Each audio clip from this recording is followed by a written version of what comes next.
This is Thomas Lyons for Raps on TV down here at the Harringay Irish Sports Centre in Tottenham for the Finchley Home Boxing Show. Fortunate to be joined by one of their elite trainers, Sean Murphy, and founder of the gym. Firstly, Sean, how you doing? Yeah, I'm good, thanks. I weren't founder of the gym, by the way. It's been going a long time. Apologies. No problem. But obviously, like lead trainer at the gym, and having brought all these boys from nurtured them from the grassroots to the top, and obviously more to come with the talent in the gym.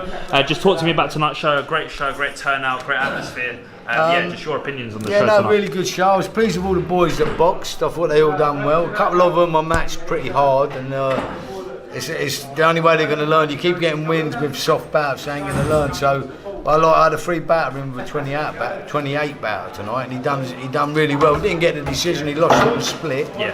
But you're not going to bring the kids on if you match them too easy. So you've got to give them tests every now and again. Do you know what I mean? Yeah. And I was talking to a few of the younger kids and also the likes of the older lads, the senior lads in the gym, talking about Finchley as a club, what it resembles, the community spirit, the integration, the talent in the gym, the skill, everything, kind of the attributes that the gym possesses. I mean, from your perspective, how proud are you to have represented Finchley for? I mean, talk to me just a bit about your background and. My background. I come from St Albans, and I boxed all my boxing career. I boxed like all my fights. I had 86 amateur fights for St Albans Boxing Club, and they were the best years of my life. To be honest with you, I turned pro. I had 27 pro fights with Frank Warren, and I enjoyed the game. You know what I mean? I've got out, no injuries. I'm pretty healthy. A lot of the other coaches might not say that. Coach Jim, he's hovering around over there trying to make me laugh, but it's not. I can keep the poker face when I need to. Don't worry about that. I've got into coaching probably about 22 years ago now, and my son wanted to box, and he was looking for a club. We went to St Albans at the time, and that was run down a little bit. Yeah. So we ended up in Finchley, and we ain't looked back since. I'll be honest with you, it's a really good club. We've got a good spirit there at the minute now, and the gym's buzzing at the minute. What with the success of Anthony Joshua, and not just Anthony, Josh, there's Derek Chijora's come out of there. We've had a lot of decent fighters come out of it. I think that at the minute we've got about 10 pros boxing who used to box for the club. So. It stands testament to the club that we're producing good kids that are able to turn pro and hold their own. So I couldn't be more proud of it, really, to be honest with you. Yeah, most definitely. And obviously Andy Joshua at the top of the heavyweight division at the moment, unified heavyweight champion, got his US debut in Madison Square Garden against Jarrell Big Baby Miller on June 1st. But also, like you said there, the younger lads coming through, obviously unbeaten prospect Mason Smith, 4-0 under the British Warriors banner, and on the small hall scene as well. I mean, how pleased are you to see Mason, particularly his progression in the pro ranks? No, he's coming along slowly, to be honest with you. It's like, there's no rush, he's still young, so we aren't going to rush him too much. And I'm pleased with, like the first 4 fights, I'm pleased with how he's performed and that, and he's heading in the right direction. Yeah, and I mean, moving forward, obviously with the gym, obviously part of the alliance. I just wanted to kind of get you to, I suppose, clarify the situation with the alliance and the Aiba and the England boxing situation. I mean, how is the alliance label that Finchley has going forward? What's the kind of difference between the two? Well, I'll be honest with you. Look, it's Aiba's runs to England boxing. I wasn't happy. Firstly, when they dropped the amateur out of the name, they call it England boxing, where there's only a certain percentage of people that are getting paid. A very small percentage, like up in Sheffield, all the trainers and the boxers who are getting funded.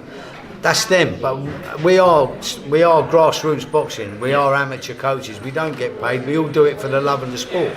So when they dropped the amateur, that I weren't happy about that, to be honest with you. And then there was a few rule changes that I think they could have just done for their elite boxers, but they done it right through the right cards. So when it come about, the alliance was setting up, I thought, well, why not give it a go? Everyone at the time, this is like, I think we're in our 4th year now with the alliance, and at the time everyone was moaning about Aiba, complaining. Then all of a sudden a new organisation come along that was purely amateur for grassroots boxing, and half of them stayed with the Aiba, and a lot of the people who stayed were moaning. But like I say, I'm happy as long as I'm getting out, I'm boxing.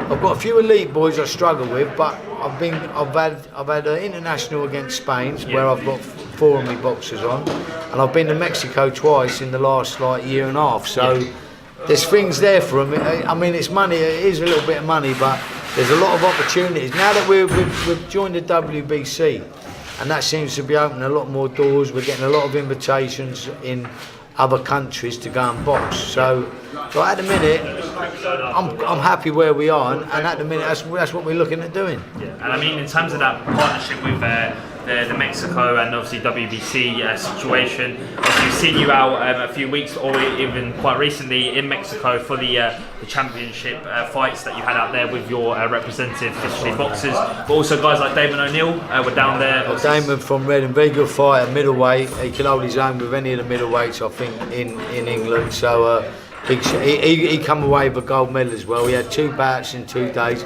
Mexico City was like 6,000 feet above sea level, so it's unreal really for an English person to go out there and have 2 back-to-back fights. And he looked brilliant in the second bout. His first bout, he tried a little bit towards the end, but in the second bout, he really did shine. So I mean, and a lot of the other boys did as well, and the girls that come, they are sort of like up their game, and I was really pleased with how they all performed. Yeah, no, and Sean, credit to you for putting together such a good show of talent tonight, but also kind of helping out with the coaching and also facilitating that platform for young people to come down and watch and inspire the youth. Oh yeah, no, I mean what people don't know who's not in the game of boxing, it's not just about the coaches. There's a lot more people in the background, like all the helpers. Yeah. You've got your committee, and like tonight now, all the I'm stood here now, I feel a bit guilty. Everyone's packing away and tidying up, except for Coach G. He's too busy stuffing his face. Ready, salted. He'll get by his side. But anyway. I mean, yeah, there's a lot more people in the background. It's like my wife's OIC, she's a judge, and she's a matchmaker for the club. So a big part of the success of the club is with the matchmaker. So, and it's a job that isn't really, it's not one everyone likes and everyone does. It's one of the hardest jobs in there to do the matchmaking. So, like I say, it's not just, it's sort of like we're all a big family, and we all muck in and do what we've got to do, really. Yeah, and I think everyone's kind of said that Finchley establishes such a family atmosphere, vibe in the gym, always positive. Just to talk quickly before I let you go, because I know it's closing down up now. Anthony Joshua's defence of the world titles, WBA, WBO, IBF and IBO in Madison Square Garden on June 1st. Big Baby Miller, how much of a threat do you see Big Baby, or do you think it's going to be one of those fights where Joshua is going to have that profile fight in the US? No, it should be a profile fight for Josh, but you can never underestimate the heavyweights, because one punch changes everything. I think Baby Miller's made a big mistake, firstly when he pushed Josh, and the way he's conducted himself a little bit in the build-up to this fight. He's not doing himself any favours, because he's just going to make Josh want to train harder, and he's going to get hurt, and that's what I think is going to happen. I mean, Josh he lost his cool a little bit with this Baby Miller, but when he gets back now and analyses on what's happening, he's going to punish him in the ring, and that's what I said to him. Do your talking in the ring. You can talk as much as you want, but until you get in there and perform, and I think that's what's going to happen now. He's made a mistake in insulting him and going on about his mum and that, so it's going to be interesting. It's going to be really enjoyable to see it as well. I suppose fireworks await on June 1st. Just lastly, Sean, I mean, there's a recent kind of mainstream coverage of the epidemic to do with youth violence going around in London, various inner city communities, boroughs, and how that kind of epidemic has encapsulated the wider boxing fraternity. I mean, in your opinion, how much of I suppose positive is boxing in terms of instilling that discipline in young people? It's a big thing. It's a big part. I mean, a lot of working class people are the main ones who are in boxing. It's not your posh kids, people who have got money. It's the underprivileged kids, the ones who struggle from day to day. Yeah. And we've seen a lot of kids come in the gym that have been in trouble on the streets, and we've changed them round. It's like the biggest example is Anthony Joshua. When he come to the club, he was on the tag, and he was close to getting put in prison, and it changed his life a bit in a big way. And look where he is now. So I mean, boxing is just a discipline. And we've got kids that come back after years that now have got the kids of their own, and they're like, they said if it hadn't been for the boxing club and meeting new trainers, and like you have some kids who are from broken families, they've got no father figure. And the same with girls, they've got no mother figure. I mean, I've got a couple of girls who are training, so it works both ways. And it's like sometimes they struggle to talk to their parents because they're embarrassed, or they don't want to let them know what's happening in their life. And they have that little.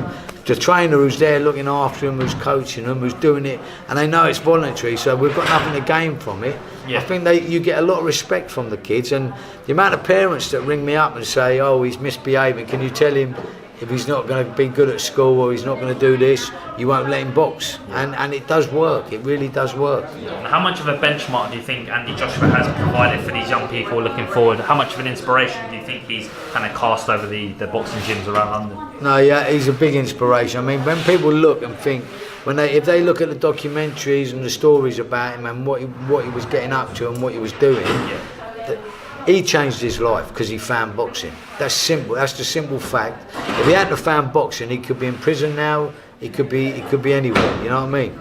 But he found boxing, and that changed him. And it's like it's a very addictive sport. If you get hooked on it, it's very hard. And you're better off in the gym than on the streets, because on the streets you're going to get into trouble. So like any kids who I think they should be encouraged. It don't matter if it's boxing, football, badminton, table tennis, whatever it is. It's if you can find you can release your angers and fear and everything in sport. Yeah, and obviously had some big wins tonight, some explosive performances tonight. Obviously Brandon Lewis come away with the victory amongst the other boxers on the card. I think Brandon's progressing now. I think it's only his fourth fight. He's had 3 wins. He's tasted defeat early on, which ain't a bad thing. I mean, Josh got beaten his 3rd fight, and look where he comes. So it does. Sometimes you see kids with padded up records like 30, 40 wins, and they've boxed no one. It's not the way we do it in Finchley. In Finchley, we tend to match our. We tend to try and match the kids fairly. I like 50-50 bouts where. So you don't know what one's going to win. Exactly, yeah. And I love them bouts when, like tonight, Fawad Noor having his first 3 frees. He's only a youngster. He's only not quite 18, boxing a man, and he come away with a win because he used his boxing skill. Yeah. And Sean, appreciate you giving me some of your time today. For the first time we got you on the platform, but it was a privilege having you down. I appreciate you welcoming us down to the show to do some filming with the fighters, and also yourself catch up and get an insight to the gym. And do you want to shout out the social media for the club and also your own personal? Not really, mate. I'm just I do personal training and all that, but it's a quiet thing. I do it more. I like to choose my clients, or I like to work with people who are going to go somewhere or do something, you know what I mean? So, but no, everyone who's watching, I mean, there's no finer sport than boxing. It teaches you to respect one another. That's what it's all about, is to respect. Like, I've got good kids who get in the ring with bad kids and they respect them and bring them on. So that's the main thing in life, is you've got to respect everyone and treat everyone as an equal, I think. Yeah, definitely, 100%. I echo that. And just for I suppose the young guys coming through, the young people that want to get into boxing, any sort of training times you want to give out to the people that might be watching this? At the minute, the club's because of success, we ain't got no room. So we're fully booked at the minute. But like I say, wherever you're from or whatever area you're from, you just go and Google everything you can find on the computer now. What's the nearest boxing club to where I live? And you'll find it, and I'm sure you'll be welcomed with open arms, because we're always trying to help people. Yeah, I know they're clearing out now, and it's obviously been a great night of boxing, and obviously covering the grassroots of the sport. Thomas Lyons, Raps on TV, Sean Murphy. I appreciate you giving me some time today and welcoming me down. Top man, thank you very much. Top man.